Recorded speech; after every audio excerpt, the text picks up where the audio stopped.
2026 பிப்ரவரி 16ஆம் தேதி திங்கட்கிழமை இலங்கை வளிமண்டல ஆராய்ச்சி திணைக்களத்தினால் இன்று காலை வெளியிடப்பட்ட இன்றைய நாளுக்கான வானிலை அறிக்கை. மத்திய மற்றும் ஊவா மாகாணங்களிலும் அத்துடன் அம்பாறை, மட்டக்களப்பு மற்றும் ஹம்பாந்தோட்டை மாவட்டங்களிலும் இடைக்கிடையே மழை பெய்யக்கூடும்.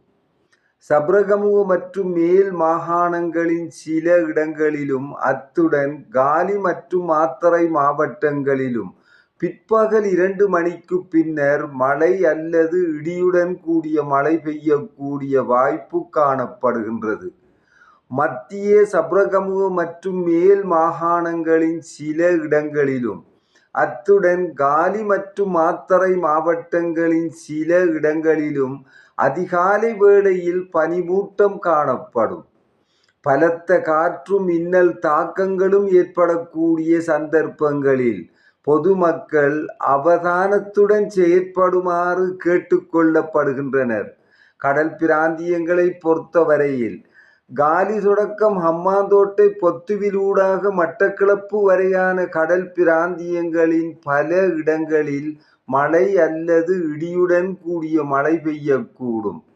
கொழும்பு தொடக்கம் களுத்துறை ஊடாக காலி வரையான கடல் பிராந்தியங்களின் சில இடங்களில் மாலை அல்லது இரவு வேளைகளில் மழை அல்லது இடியுடன் கூடிய மழை பெய்யக்கூடும்.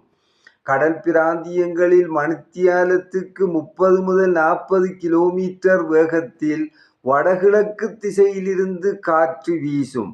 களுத்துறை தொடக்கம் புத்தளம் ஊடாக மன்னார் வரையான அத்துடன் மாத்தறை தொடக்கம் ஹம்பாந்தோட்டை ஊடாக பொத்துவில் வரையான கடல் பிராந்தியங்களில் மணித்தியாலத்துக்கு 45 முதல் 50 கிலோமீட்டரிலும் கூடிய வேகத்தில் அடிக்கடி காற்று அதிகரித்து வீசக்கூடும். இவ்வாறான சந்தர்ப்பங்களில் இக்கடல் பிராந்தியங்கள் ஓரளவு கொந்தளிப்பாக காண